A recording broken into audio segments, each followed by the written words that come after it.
There was this exciting historical drama thing about these four sort of hat and beard men who had these lightsaber fights, except the lightsabers are made out of metal instead of electricity or whatever lightsabers are made out of.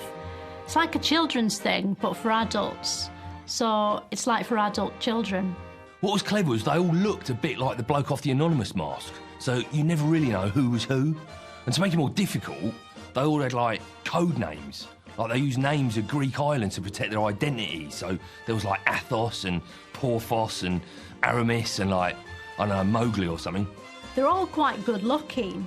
They're like men in a yoghurt advert. Like, if there was a woman in an office and her life's shit, but then it's a lunch break, so she opens a yoghurt and these sexy men appear and they're sort of exotic and her yoghurt's nice too, so she's happy. It's like that, but without the yoghurt. You could tell by looking at it that it was historically accurated properly. Like, it had people from paintings in it and rooms with, like, really complicated ceilings. And, like, they didn't have lifts, so when they wanted to leave a building, they had to jump out of a window.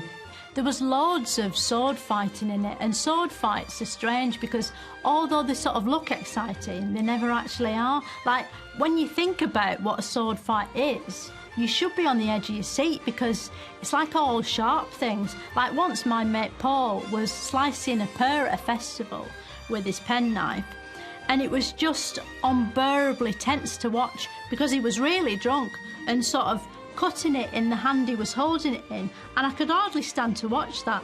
But with sword fights, even though swords are bigger than penknives and they really wave them around, it's like a dance routine or a sort of metal squabble. So there's never this sort of same sense of danger there was with Paul and the pear. What I liked was, because it had all the things you expect, like a bit where someone hides from a husband and a bit where a young bloke earns the respect of a slightly older bloke and a bit where someone's framed for murder because they picked up a knife and put a fingerprint on it and a bit where one of the main characters is going to die and you're like, oh my God, one of the main characters is going to die. But then the person who was going to kill them gets shot and it pulls focus and it's someone surprising who saved them. Because it had all that stuff, you already know, you didn't have to waste time working out what it was or what you thought about it, or like who these people were. You could just sort of look at it while your mind went into screensaver mode, and that proves it's good drama.